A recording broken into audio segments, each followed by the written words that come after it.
Good morning. I'm Ryan Miller. This is Outside the Classroom. Thank you so much for tuning in and joining us. We are here as a service to you. I'm a teacher and a meteorologist, and we can provide you with lessons and activities and anything that you can do at home to keep that learning process going, to help and support you as we're away from school and away from work and all inside the house together at times here.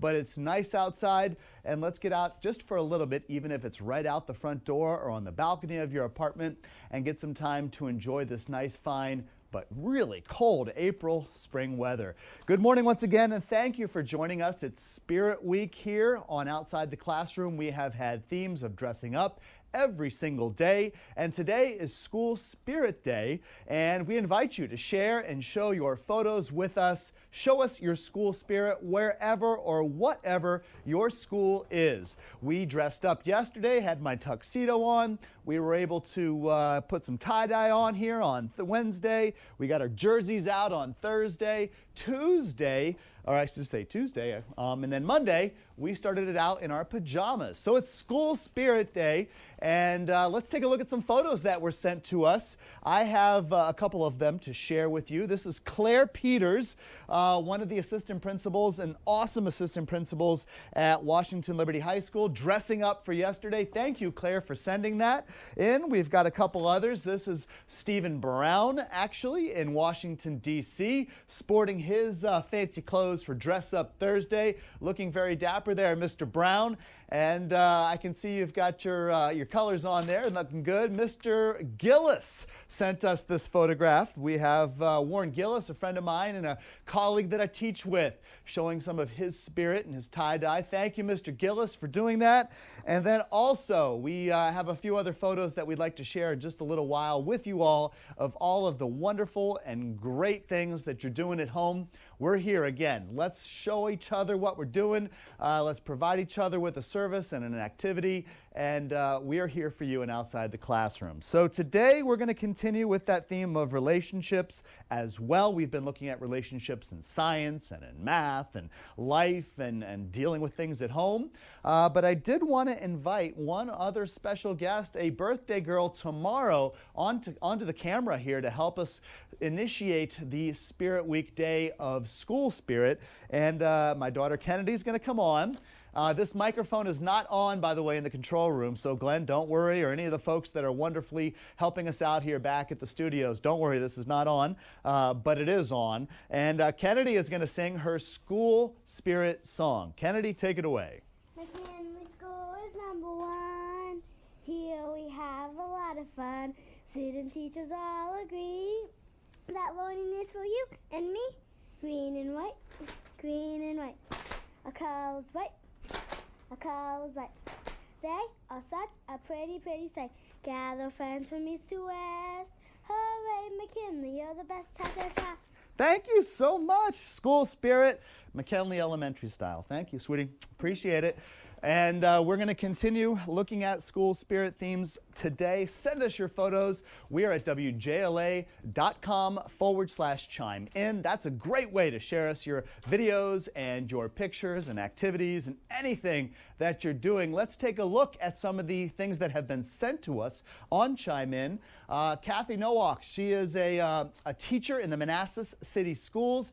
Kathy has been sending us wonderful videos of things you can do at home and with easy, simple resources. So please check out Chime In on WJLA.com. And Kathy has really good ideas for you to do things at home with simple things. Corey Perry, thank you, Corey, in Manassas, dressing up for a Sunday service, but sharing us a fancy photo here. Thank you so much for sharing that with us, Corey. We did dress up yesterday. We have Kathy Silverstein. She sent us some photos of her turn disaster into design and her idea of her daughter taking things that we would typically throw away and giving them tie-dye designs. Awesome looking stuff here. Great way to take and reuse and create things out of items we potentially would throw away. I've got some other ones here. This is Starla Rose James, the notorious STR. So she's got the Outside the Classroom vibe going. Thank you. Maria Palomo. She's looking to be a doctor, and man, that would be awesome, Maria, if you could be a doctor someday.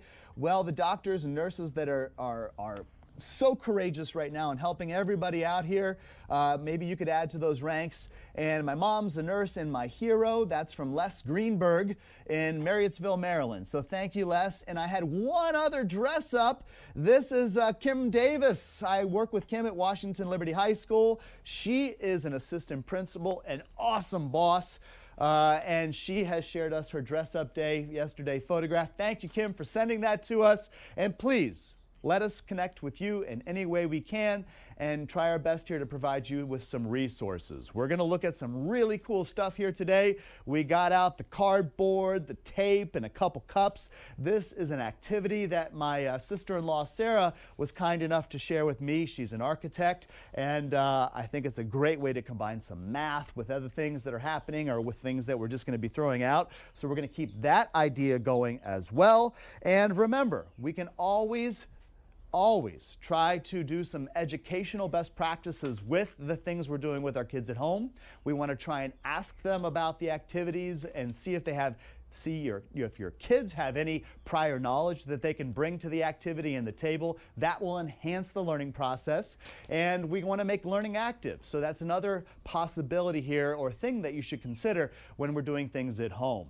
So we're going to continue to look at and build some things here throughout the day today. I think these would be activities that you would enjoy learning and doing at home with your children. We're going to check in with some maps that we put together, and I'm going to put this map up real quick, and then we're going to get ready to look at it here in just a little bit when we return.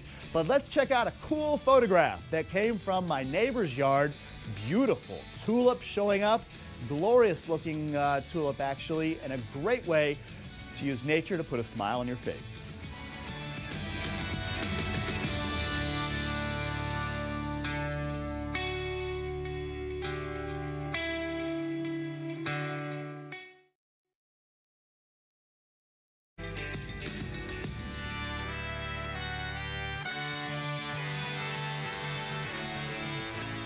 I'm Stormwatch 7 meteorologist Rachel KAYE, and as we continue to keep kids engaged from their living rooms and learning outside of the classroom, I wanted to bring a new segment that kind of combines some of my passions, of course, weather and travel. Now, we can't travel at this time, but we can continue to learn about the world around us. And one of the best ways I could think of to do that was weather around the world. And this really ties in all of the themes we've been talking about on Outside of the Classroom, from change and relationships and patterns. And I wanted to start today in particular comparing the weather we have here in DC to a special place that I personally find very interesting, and I think you will too. It's Maracaibo, Venezuela. And it is a very special place in particular because it's kind of the lightning capital of the world. We'll come back to that in a second, but first let's talk about how the weather in Venezuela is so different from the weather that we have here in Washington, D.C. For starters, the forecast for this week has been on the cooler side, with high temperatures mainly in the 50s and 60s.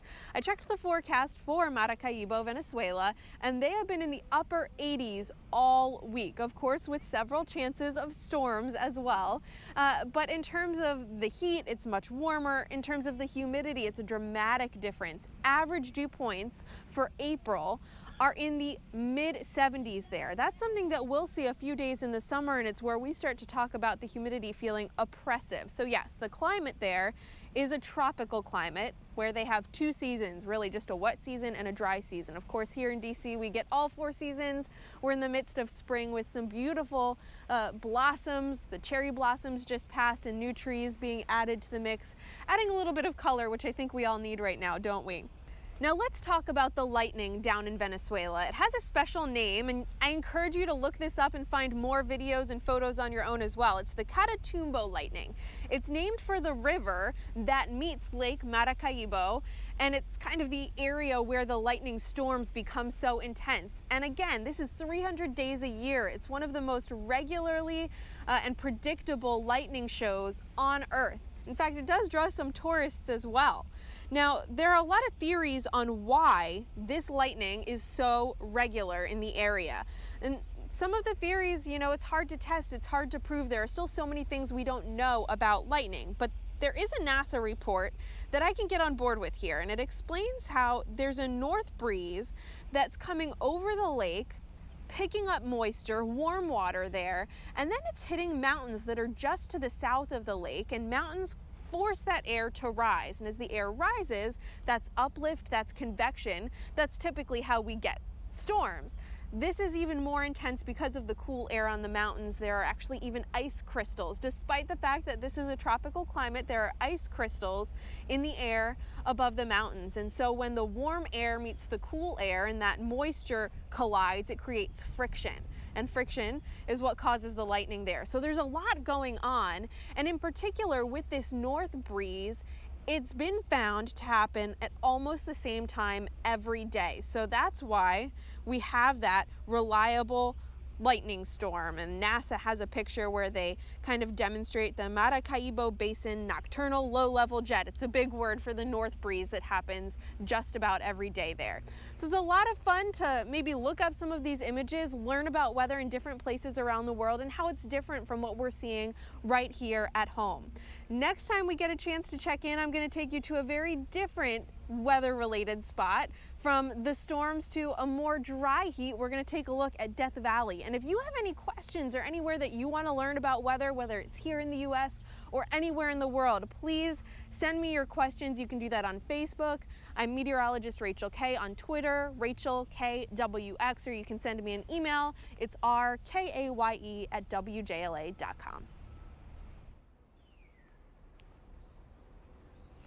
Rachel, thank you so very much with that very interesting story about the lightning in Venezuela.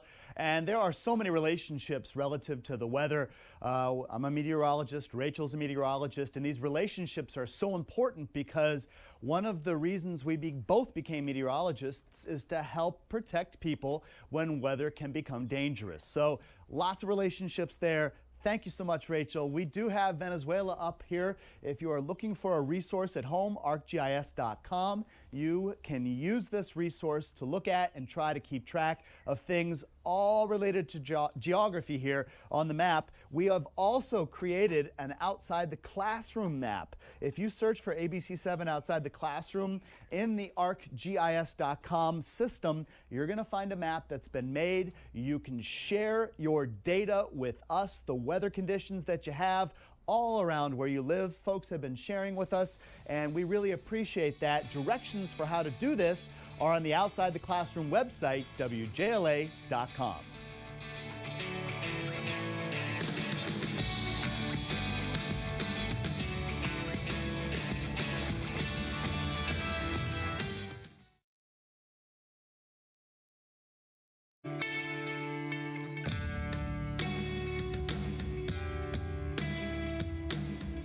Hi everyone, my name is Kate, coming to you from Lima, Peru, where I'm a high school physics teacher. Shout out to Mr. Miller for asking me to show you some awesome physics today. I want to start by showing you an experiment that you can try at your house. The materials you're going to need are a fork, a spoon, some sort of glass, and either toothpicks or matches. If you're going to use matches, make sure that there's an adult around to help you. The first thing you're going to do is you're going to take your fork and spoon and you're going to interlace them by weaving the spoon in between the tines of your fork. Then you're going to take your toothpick or your match and you're going to weave it through the very center tine just a little bit so it's popping out the other side. It should look something like this. Now it takes a little bit of practice and patience, but once you find the right point, you should be able to get your spoon and fork to balance just using the match on one finger. It looks kind of cool, right?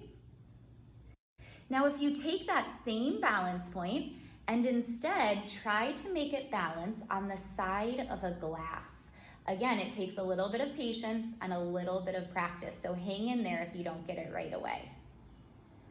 You should be able to balance your spoon and fork on the edge of a glass just by using a match. It seems almost impossible. Now, to understand how this trick works, we need to understand the center of mass. The center of mass talks about how mass is distributed. The key to this particular trick is the fact that we're using a long spoon and a long fork that has mass going all the way into the handles. Now, when that spoon and fork hangs down, the center of mass of the whole system drops to below the match. This creates a pretty stable system, and I can show you that when I give it a little wiggle, it doesn't even fall. Another thing that you can try is to take your match or your toothpick and put it in the top tine of your fork instead of the middle. You should still be able to find a balance point, but you might notice that the balance point has moved. It's no longer right at the tip, it's somewhere in the middle. So I'm gonna take that and put it back on my glass at that balance point. Get it nice and balanced up. And now the question becomes, how far could I burn this match before it'll collapse? Now this part you're gonna need an adult to help you out because we're gonna light our match on fire. Let's take a look.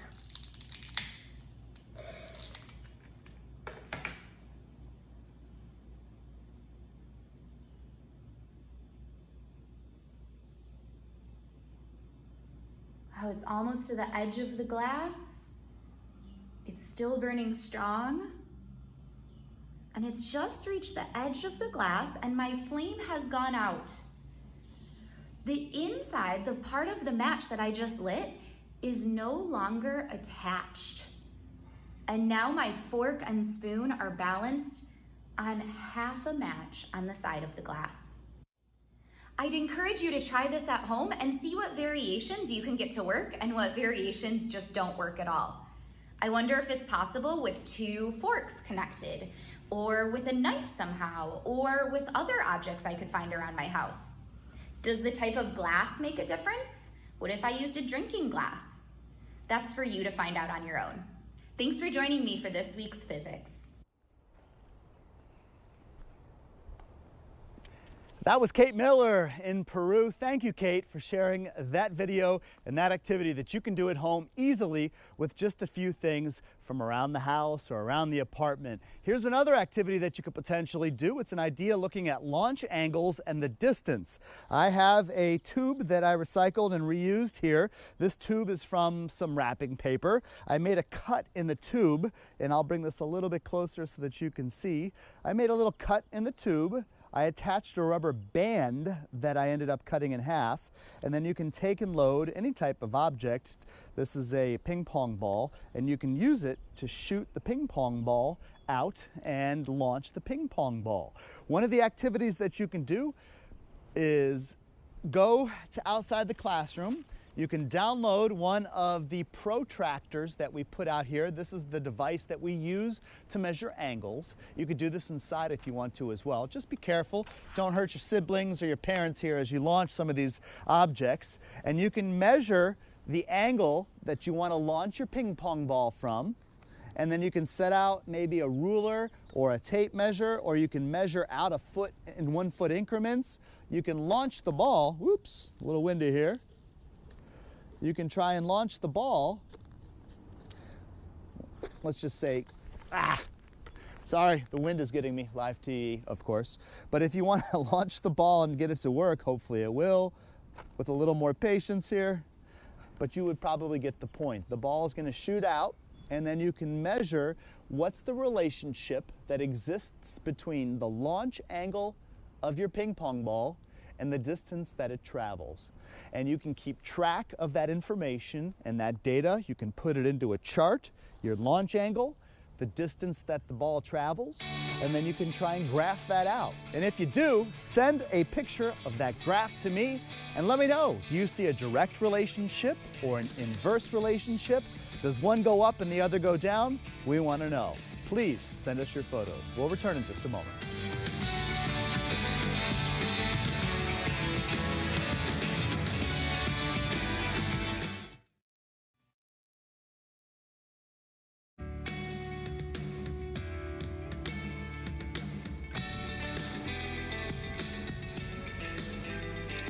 This is Outside the Classroom, and I'm meteorologist Ryan Miller. Thanks for joining us here on this beautiful sunny day.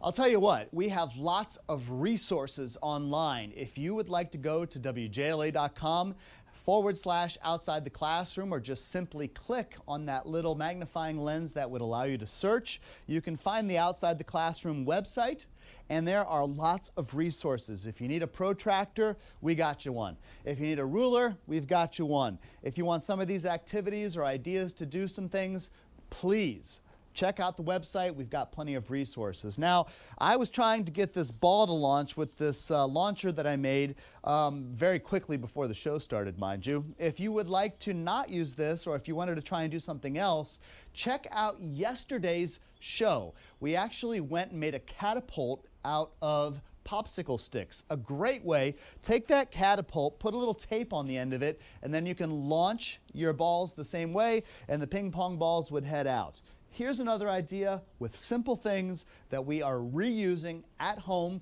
and this involves some geometry. You can take a piece of cardboard. I cut up some tubes, and if you put a ping pong ball in, or any type, you can try to see if you can get it into the cup. But here's how you can tie some math into this and geometry. You can use your protractor from outside the classroom. You can measure the angles that exist between a straight line, a baseline here, and the angle that exists between the tube and that. If you're thinking of something to try and do to tie this in, take as many paper towel tubes as you'd like, and then maybe measure the angle that exists between the baseline and your little piece of paper towel tube, add up all your angles, and then see if you could use the stopwatch on your phone and time. How long does it take the ball to get down the entire device? And then keep a log of the amount of angles that you're using, mix them up a little bit, and then try it again and time it again. That's an idea for you to do at home with simple things. Thank you so much for watching. I'm Outside the Classroom's Ryan Miller. We appreciate you, and please send us anything you can.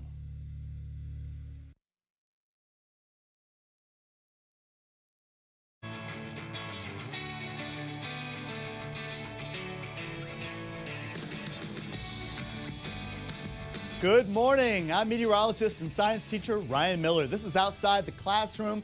Thank you so much for joining us. We are here to keep that learning process going at home using simple resources and to provide some activities that can really focus on learning something new each day and not just simply completing tasks. That's our goal of the show, and truly we would rely on you to interact with us. If you're watching us at home, we are on Facebook streaming live. Send us a note, say, hey, Mr. Miller, I'm watching you, and we would gladly mention you. If you're on Instagram, same thing, or if you're on Twitter, any of the social media resources that are available to us all, please reach out to us. We would gladly connect with you in any way, shape, or form. Send us some activities. If you're a teacher or if you're a parent that has some great things that you can do at home to engage that creativity and learning process in your child, we are here to share and show everyone around those really great things. Speaking of sharing,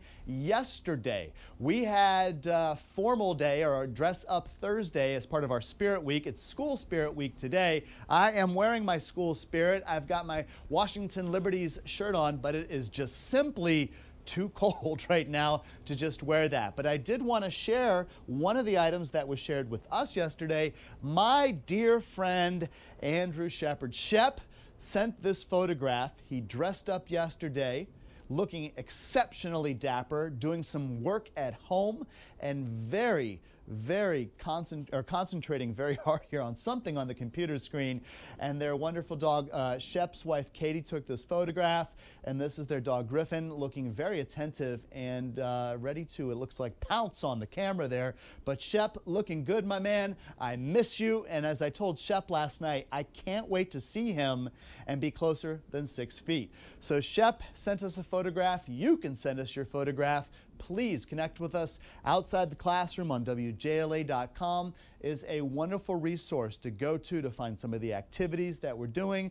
On the WJLA website, you can go to chime in and share us your wonderful photographs, your videos. Please let us know what we can do to help and serve you as we're all in this together. and we are all at times here becoming frustrated with all the amount of time we get to spend inside with our kids. So please, we are going to try and do our best to give you any of the resources you can use to try and get through this. And speaking of resources, we've got really cool stuff looking at today. We have a video from Dr. Keena Seward, who was kind enough to send us a wonderful video looking at the idea of words and the relationships between words and toddlers trying to pick up their language skills. Let's go to that video now. Hello, I'm Dr. Keena Seward, and I'm a speech-language pathologist and audiologist. I coach parents to support their children's learning and language development. I thought I would show you a fun game that I play with my 4-year-old son Kai to help him stay physically active while we're in the house, as well as promote pre-literacy skills. So the game I'm going to show you involves listening for sounds in words, because being able to hear and recognize the individual sounds in words is a very important skill for learning to read. So for this game, he is going to be listening for the target sound B at the beginning of words. So I've laid out rows of toys, and he is going to identify which toy in each row has our target sound that we're listening for. And we are going to hop, hop, hop from toy to toy. All right, so we're going to see which toy in each of our rows has our sound, and then guess what we're going to do to get to it? We're going to hop, hop, hop. Okay, so balls. Yep, balls and Carrot. and Clap. all right, so which one is our word? All right, so let's hop to the balls. Hop, hop, hop, hop, hop. That's okay. All right, so let's see, look at our next row. Let's look at our next row. What do we have here? Cups. And what about there? Potato. And what about over there? Bread. Which is our word with our b sound? Bread. Okay, let's hop to the bread. Hop, hop, hop, hop, hop. So we do that a few more times, and then we connect our target sound to the letter that corresponds with that sound. Go ahead, go ahead. Wow! And so which letter makes our b sound? B. Awesome. So you can do this game with an action or movement like we did, like hopping, or if your child likes cars, you can put some painter's tape down and make an interesting path between the toys and drive them around. Or if your child is interested in trains, you can use train tracks. Lots of different activities. You can tailor it to you. So I hope you enjoy. That was Dr. Keena Seward, who was kind enough to share that really good activity that you can do at home with simple things. And I'll tell you what, that video really does embody the theme and the idea of this show, to make learning active. And if you make learning active, it's amazing the results that you can see. Coming up in a few minutes, we're going to be looking at how you can do an activity outside, looking at the temperature and how that relates to the bounce that we would detect in a ball. All of that and a lot of other things from the Spy Museum as well, coming up when we return on Outside the Classroom.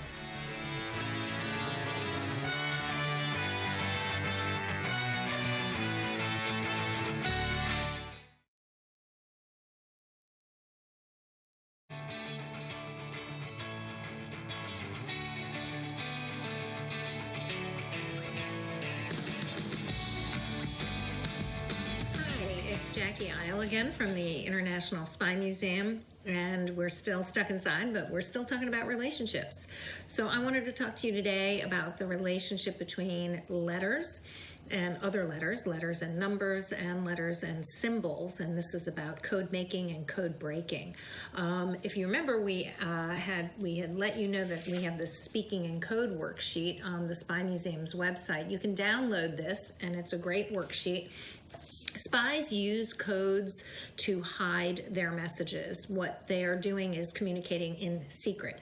And if someone intercepts a message sent from one spy to another, and it's in code, then they might not know what it means. A code is, or a cipher is like a way to disguise your messages and keep them safe so that only the recipient, the person who's receiving it, could understand it. The only way someone who intercepts it could crack that code is if they knew the key or they were an expert code cracker and could work it out. So I'm going to show you how you can make your own coded messages. On that worksheet, you can cut out your own cipher wheel. And a cipher wheel is an inner disk and an outer disk, and they can spin. I set my cipher wheel here to a key, and you can set yours to any key you want. You can see I set A to X. That's my key. And let me show you how this works. So, let's stick this up here. Okay, so, make sure you can see that. Okay, so you can see if I want to write the word spy, I look for the S on the outer wheel, or you can do it on the inner wheel too. It really doesn't matter. And you see the corresponding letter on the inner wheel is F. And then I look for the P, and you can see on the inner wheel it's I. And then the Y, the inner wheel is a Z. So my word spy now becomes fizz. My key is A equals X. I would set that key here, and then I can decrypt it. Now, the challenging part becomes writing an entire message, lots of words with spaces. And so my challenge to you is to write messages to each other as if you're both spies. You know, your family is a family of spies, and you write secret messages to each other and see if you can decrypt them. You can start by giving each other the key and the tool, and then you can maybe not give the key and see if someone can crack it. And on that worksheet, there's other coding messages, other ways of coding messages like Pigpen and Navajo code and some others that you can try out as well. So happy code making, happy code cracking. Good luck, agents, and I look forward to seeing you again. Bye-bye. And thank you to Jackie and our friends at the International Spy Museum. They're a great partner through all of this, giving us some interesting and unique activities that we can do at home. And the idea and the relationship between code words and sounds, something and an interesting thing that you can check out. Speaking of something you can easily do at home, a few days ago, and this is on our website at WJLA.com, outside the classroom, we made some thermometers, or excuse me, anemometers. I'm a meteorologist and embarrassingly missed that one and made a mistake. This is called an anemometer, and it measures the speed that the wind blows. And so there are great, easy to do, step-by-step instructions on making this on Outside the Classroom's website. We have a pencil, we have a safety pin, we've got some straws and paper plates, and this is one of the activities that you can do, especially on a day like today with all the wind that's out there. In fact, we're going to go out, and I'm going to go out in a moment and see if we can take advantage of this wind. And bear with me here as I start walking outside. I'm going to also, on my way outside, give a shout out to AG in Manassas. AG in Manassas, thank you for watching right now. And AG wants to make sure that all the Scotties at Loch Lomond Elementary School in Manassas in the Prince William County District here, say hi to all of them. So I've got my anemometer, and AG, thank you for watching. And please let us know if you're watching. We'll be glad to connect with you here. It's a windy day. There's a really strong storm system out over the Atlantic Ocean. That's causing all of this wind around us, even though it's a beautiful day for us. And your anemometer, if you build it, it can spin around and give you and tell you how much wind you are experiencing wherever it is you live. We also have instructions on how you can take and count the number of revolutions that occur with your anemometer and then figure out and determine the wind speed at your location. You can collect water data as well and rain data. We have instructions on how to build a rain gauge on our website at Outside the Classroom and build a rain gauge. But more importantly, we want to hear from you in this way. We have a map built up, and this is on ArcGIS.com. If you go to ArcGIS.com, you can use this map to try and illuminate, or I should say, try to illustrate the conditions that are happening wherever it is you are. You can simply go, and for example, Taryn here yesterday was kind enough to share and send us a report. You just simply drop a point down on the map. She recorded a temperature of 59 degrees at 2:30 p.m.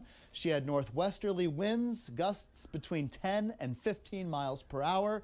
So we're trying to build up a database of all of the weather that's occurring in and around the Washington, D.C. area. And if you're not in Washington, D.C., you can still use this resource. You can still go to ArcGIS.com and send us your weather reports. In fact, if you're watching us from far, far away, we'd love to know what the weather is and what conditions you're experiencing wherever it is you are. So arcgis.com, instructions up on the website and how to do it and use it. You can also explore and do some relationship examining here between geography and all of the things that we experience in and around the world. But let me show you really quickly here how easy it is to give us a report. When you find this map, it says outside the classroom, ABC7, click on edit. Make sure your new feature, your little red dot, is active, and if you're in Frederick, just simply click on it and give us your information. What day are you observing and making your observation? What is the, and let me get back, the time that you made your observation? What's the conditions in the sky? It's clear right now, and I know it's clear in Frederick, and it is currently 9:45 in the morning. You can put your name if you'd like, and then simply just go ahead, close it, and now we have a report from you. So please share, connect with us. You can use Chime In, that's a part of WJLA.com, arcgis.com. There are lots of ways to connect all of us together and to provide some interesting and unique activities to do at home. We'll have more when we return.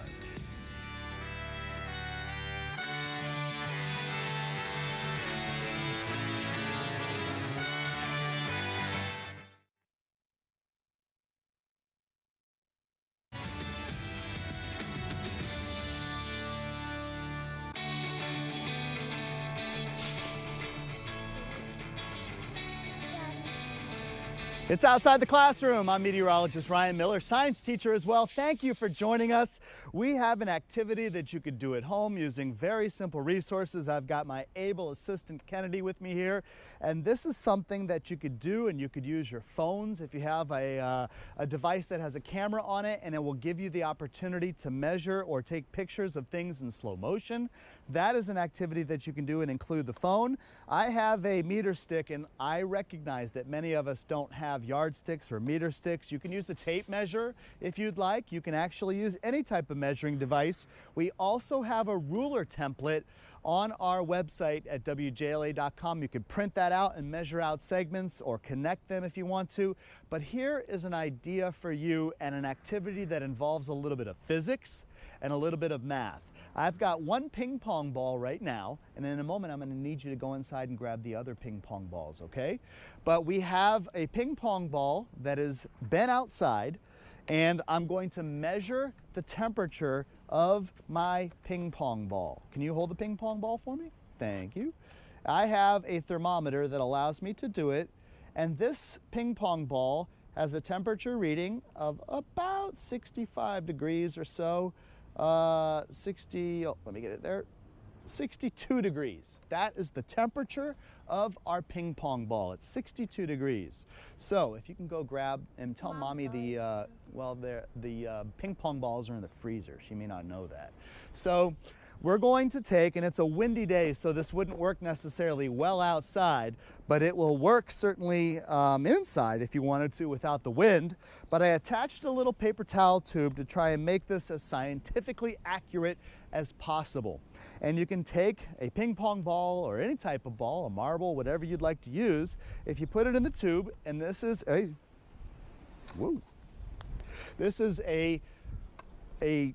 easy activity that you can do, and I have the 62-degree temperature ball that I could drop, and you could film how long or how high it bounces. And if you film it in slow motion with your camera, you can stop and see the maximum point that it actually gets to. Kennedy brought me some paper or some ping pong balls. Are they cold? Yeah. Feel cold? Okay, let's measure them to confirm here. These balls are at 51 degrees because they were just out of the freezer and probably warming rapidly. So you could then take the ping pong ball that's cold, if you put it into the tube, and if you have your camera rolling on slow motion and end up dropping it, you can see how high it ends up bouncing. And the idea here is to explore the relationship between the temperature of the ball and the amount of bounce that you get with the temperature of that ball. So if I were doing it in the classroom, one of the things that I would try to ask for and solicit is prior knowledge. So you'd want to ask your child, what do you think? Would the balls bounce differently? Okay, if you think they would, which ball would bounce higher? Which ball do you think and why would it bounce higher? So those are some questions to get the juices flowing here in the brain, and then you can do the activity. But then you can take it a step further. And if you wanted to go the way of math, you could then collect your data. You take your data, and then you can create a chart. And like we've done so many times, this is on the sidewalk, but you can easily do it with graph paper. And we have graph paper on our website, WJLA.com. You can do that. But so you can look at and try to collect and keep your data. So you can have your temperature, and you can have the height that it bounces at. I have poor handwriting, and all my students at Washington Liberty can certainly attest to that. Keep your data, and then you can graph it out with the graph. Put temperature on an axis, the y-axis, and the height that it bounces on the y-axis. Map it out, graph it out here, and that's an idea, a simple activity that you can do at home with just a few simple items. This is Outside the Classroom. I'm Ryan, that's Kennedy. We'll be back in a moment.